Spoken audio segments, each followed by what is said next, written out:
Ever wondered how to make delicious alfajores at home? Let's dive into the world of this traditional South American dessert. Picture this: sweet, crumbly cookies that melt in your mouth, sandwiching a heart of rich, creamy dulce de leche.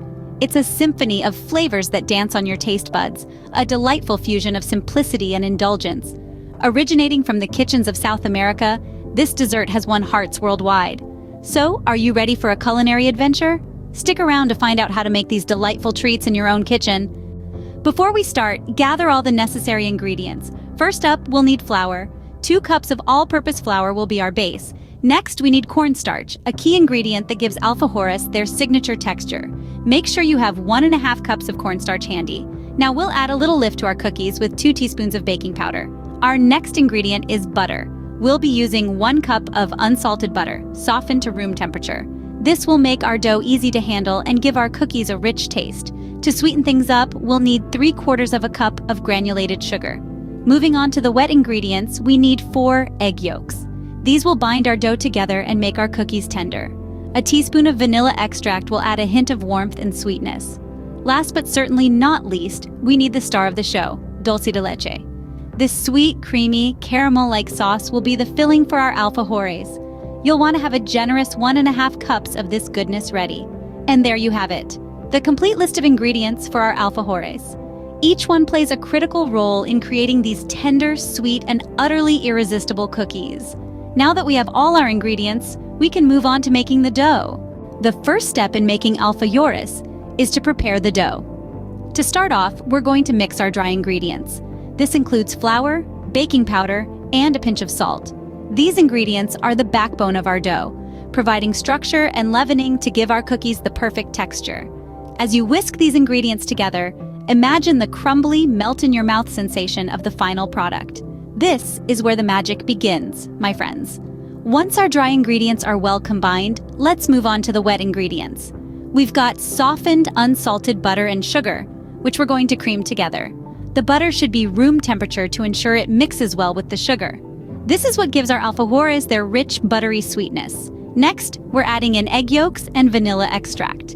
These ingredients add moisture and flavor to our dough. The egg yolks, in particular, bring a rich, custardy flavor that pairs perfectly with the butter and sugar. Now, this is where things get hands-on. We're going to slowly incorporate our dry ingredients into the wet mixture.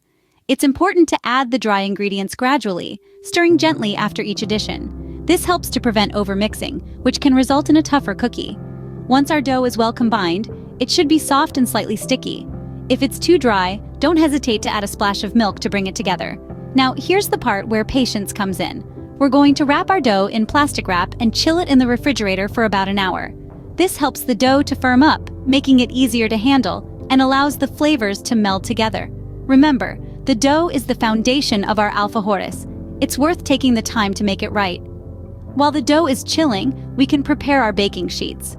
And that, my friends, is how we make the perfect dough for our delicious alfajores. Stay tuned for the next step where we'll be shaping and baking these delightful cookies. Once the dough has chilled, we can start shaping our cookies. Now let's awaken the artist within us as it's time to shape these little dough delights. To roll out the dough, lightly dust your work surface with flour. This will prevent the dough from sticking. Then, using a rolling pin, gently roll out the dough until it's about 1/4 inch thick. When you're happy with the thickness, it's time for the fun part, cutting out the cookies. For this, we'll use a round cookie cutter. Now, let's gather up our dough rounds like precious treasure. Arrange these little circles of joy on a baking sheet lined with parchment paper. Next, we'll bake these in a preheated oven until they're lightly golden. This usually takes about 10 to 12 minutes, but keep a close eye on them. There's something magical about the sight of cookies baking, isn't there? The dough slowly transforming into golden rounds, the warm, sweet scent filling the air. It's a sensory delight that never gets old. Once the cookies are baked to perfection, remove them from the oven and let them cool. It's important not to rush this step. The cookies need to be completely cool before we fill them, or the dulce de leche might melt and create a sticky mess. After the cookies have cooled, we are ready to fill them with dulce de leche. But that, my friends, is a delicious story for the next scene. Stay tuned! The final step in making alfajores is assembling them. Now that we have our beautifully baked cookies and our creamy dulce de leche, It's time to bring them together in sweet harmony. Start by picking up one of your cookies. It should be cool to the touch with a light golden hue. The aroma of butter and vanilla should be enticing, but let's not rush into things just yet. We have a few more steps to go. Take a spoonful of dulce de leche. This caramel-like cream should be velvety smooth, with a rich, deep color. It's sweet but not overwhelmingly so, offering a perfect balance of flavors that's essential to our alfajores. Now, gently spread the dulce de leche on the bottom of your chosen cookie, creating a generous layer.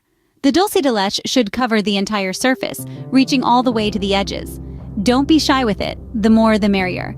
Next, take another cookie and sandwich it on top. Press lightly, just enough to seal them together, but not so much that the dulce de leche oozes out the sides. We want a neat, tidy sandwich with a delicious secret hidden within. But we're not quite done yet. For those of you who love a little extra texture and flavor, here's an optional step. Take your assembled alfajores and roll the edges in shredded coconut. The coconut will stick to the dulce de leche, creating a delightful crunch that contrasts beautifully with the soft, crumbly cookies and the creamy filling.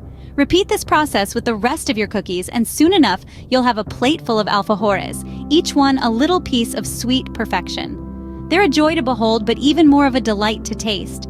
So, take a moment to admire your work. You've created something truly special, a treat that's not only delicious, but also full of love and care. And there you have it, homemade alfajores.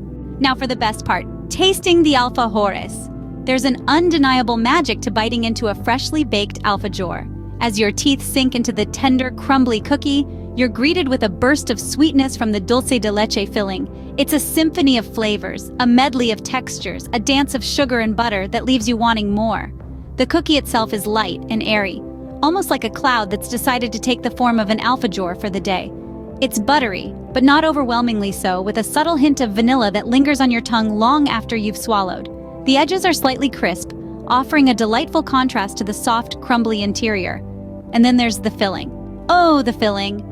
The dulce de leche is rich and creamy, with a caramelly sweetness that's nothing short of heavenly. It's the perfect complement to the cookie, providing just the right amount of decadence without overpowering the other flavors. But what really sets these alfajores apart is the dusting of powdered sugar on top. It adds an extra layer of sweetness and a touch of elegance, making each bite feel like a special occasion. Making these alfajores at home is like bringing a little piece of Argentina into your kitchen. It's a journey of flavors, a celebration of tradition, and a testament to the power of good food. And the best part, it's a journey that you too can embark on. So why not give it a try? After all, there's nothing quite like the satisfaction of baking something from scratch, especially when it tastes as good as this. Thank you for joining us today. Don't forget to like, share, and subscribe for more delicious recipes. Happy baking!